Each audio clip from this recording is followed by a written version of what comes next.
This is Algebra Lesson 2-2, solving two-step equations. Now, the last lesson, we learned how to solve one-step equations that only required you to do one thing: add, subtract, multiply, or divide.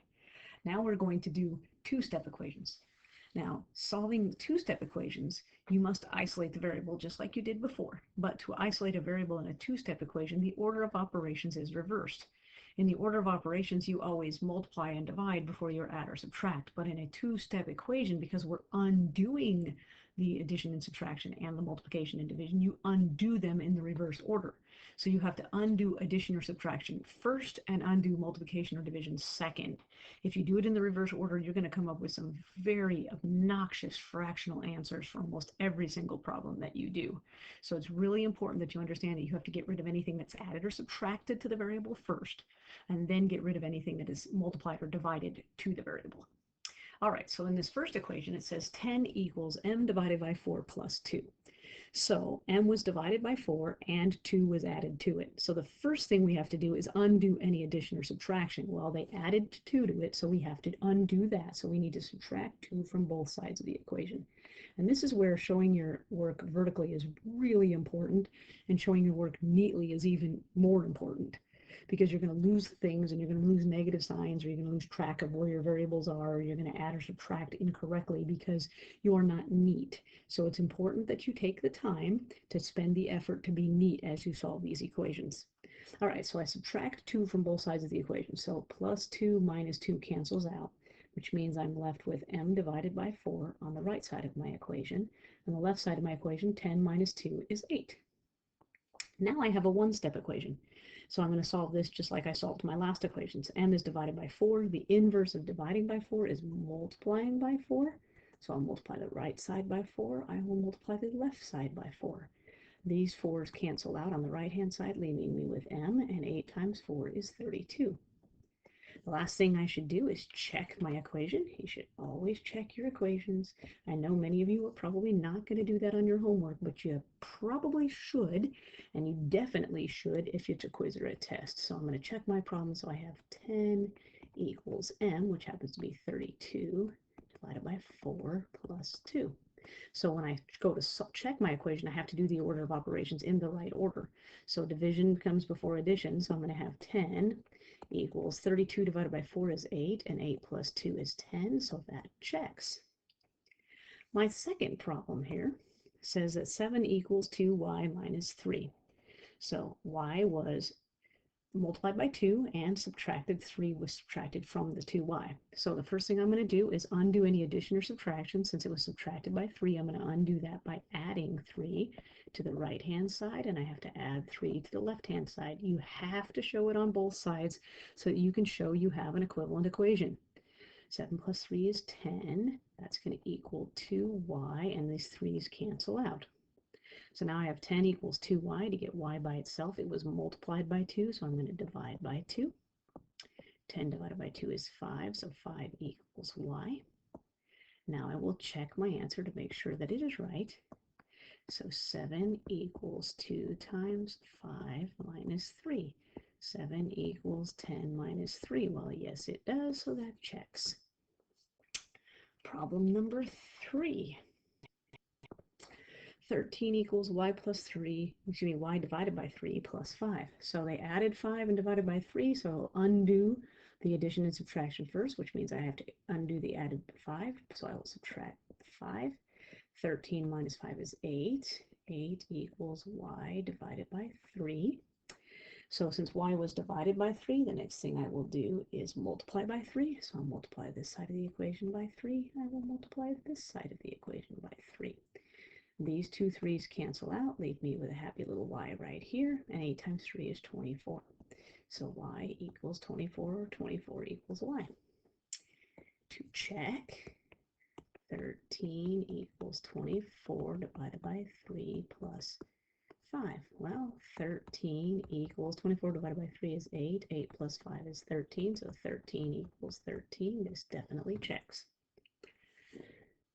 Now remember before when I said you had a negative variable that was actually a two-step equation. I prefer saying it is a two-step equation versus a one-step equation. If you look at problem number 4 here, you'll see that negative x plus 15 equals 12. It looks like it's a one-step equation, but it actually does take 2 steps. Because the first thing we have to do is get rid of the 15 that was added to the negative x. So I will subtract 15 from both sides of my equation, leaving me with a negative x. Don't lose that negative sign. Remember, signs go in front of the number that they are applied to. So this positive 15 and this negative 15 goes away. 12 minus 15 is negative 3. Well, I don't want to solve for negative x. I want to solve for positive x. So I need to get my negative gotten rid of by multiplying it or dividing it by negative 1. Either one works. You can multiply by negative 1 or you can divide by negative 1. I kind of prefer dividing by negative 1, so I'll show division by negative 1 on both sides. Negative x divided by negative 1 is positive x, and negative 3 divided by negative 1 is positive 3. So x equals 3. And we should check it. So we have the opposite of x, so negative 3 plus 15 is supposed to equal 12. And by George, 12 does equal 12, so yes, that checks. Number 5 here. Now this one's a little bit weird because it looks a little bit like it's a proportion, because you could really solve it like a proportion if you would like to, or you can solve it just on doing your steps, because if you look at this m plus 5 divided by 6, remember, m plus 5 is like saying it's in parentheses because that entire thing is divided by 6. So really what we have to do here is we have to get rid of that 6 first. So I'm going to take this entire equation here and I'm going to multiply it by 6. Oh, I still have my red pen on. What do you know? So I'm going to switch back to purple here. This 6 cancels this 6, leave me with m plus 5. And then 15 times 6 happens to be 90. So I now have m plus 5 equals 90. Subtract 5 from both sides to get m all by itself. So m will equal 85. And of course, we should check this one because it's a little bit odd. I think I'll check it in green since I already accidentally used red. So I will have 85 plus 5 all over 6 is supposed to equal 15. Well, 85 plus 5 is 90. 90 divided by 6. Let's see, it goes in 1. Oh, 15 equals 15. It does indeed check. All right, let's get into some word problems with two-step equations. A train is 100 miles away from a station. It is approaching the station at 40 miles per hour. How long will it take the train to arrive? Well, first things first, we have to define our variable, and our variable is always determined, most of the time, determined by the question it's asking. This is asking us how long it will take for the train to arrive. So it's basically time, because it's a time thing. So I'm going to let t equal time for the train to arrive. Time for train to arrive.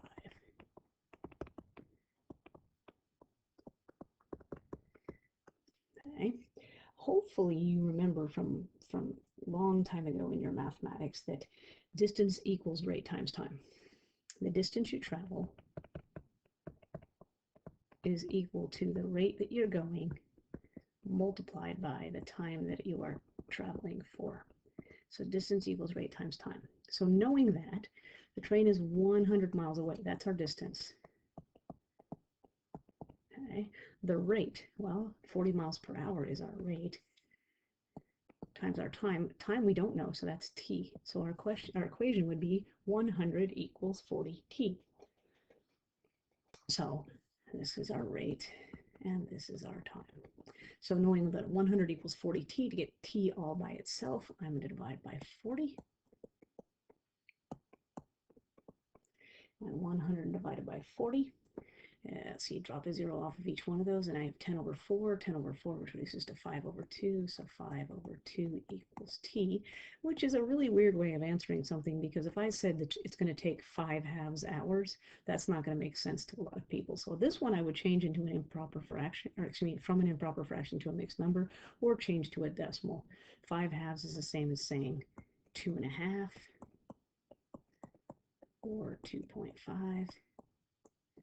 And if it's going 40 miles per hour, 40 times 2 is 80. Half of 40 is 20. Okay. 80 plus 20 is 100. That's a reasonable answer. So our answer is reasonable, so it will take the train 2.5 hours. Oh, I can write. That's why we do math in pencil.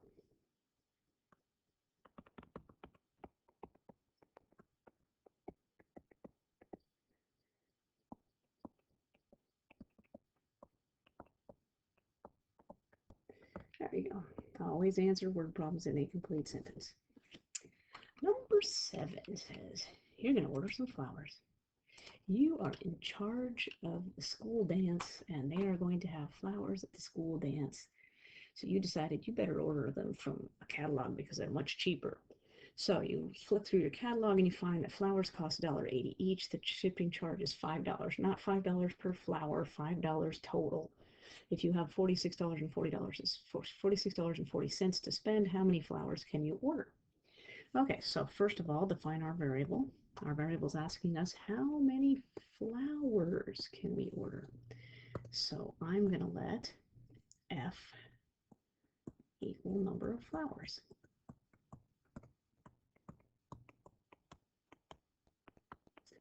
All right, so the cost of each flower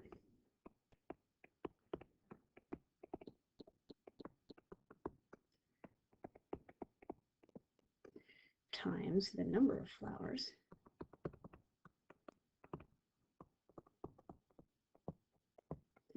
plus the shipping has to equal the total amount of money I have. If you can take your word problem and write it something like this, you can normally write the equation. So the cost of each flower, $1.80.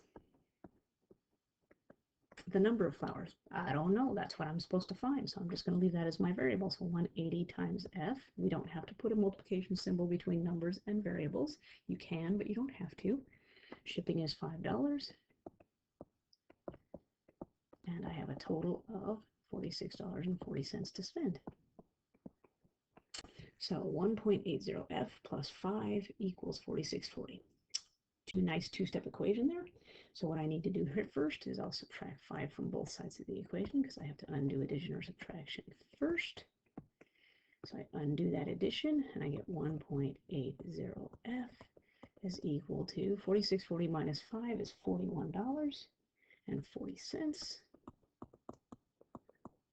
Divide by $1.80. This is where having a calculator would be handy because most of you probably do not like dividing by decimals.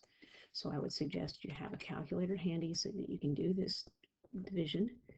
So f is going to equal 41.40 divided by $1.80 is 23. So 23 sounds about reasonable. If I'm spending almost $2 per flower, 23 times 2 would be 46. That's about right because it's 20 cents less and then I have shipping. So 23 seems like a reasonable answer. So I can order 23 flowers or you can order 23 flowers.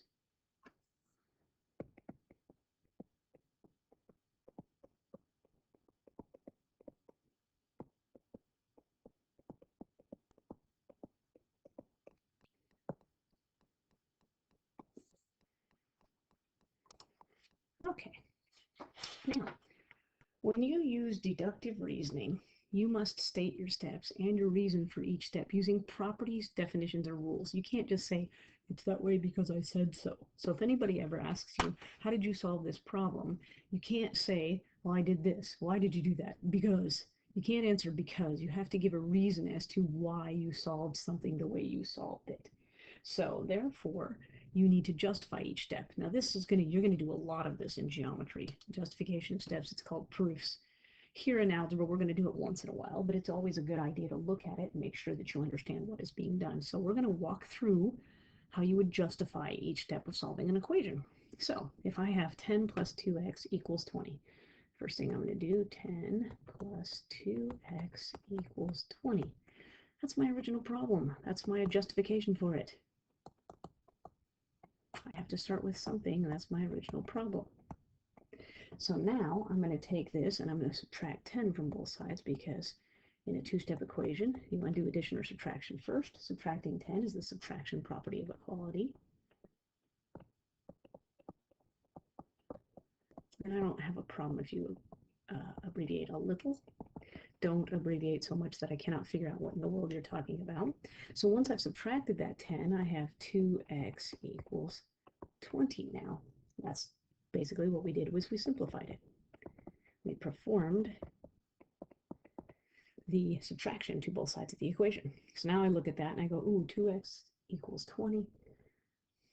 Excuse me, 20 divided by minus 10 is not 20, it is 10. I almost made a big error there. 2x equals 10. I subtracted on the left side, didn't subtract on the right side, did not have an equivalent equation.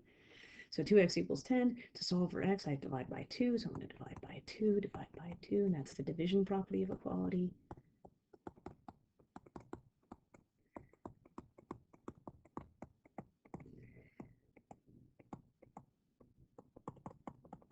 And then I'm going to say that x equals 5. That's simplification once more. So on the left-hand side, we did all the work. On the right-hand side, we explained why we were able to do what we did. That's our justification. We justified each step. Alrighty. Our end of the lesson closure question. Answer the following question at the end of your notes. How can you determine a good first step in solving a two-step equation? How can you determine a good first step in solving a two-step equation?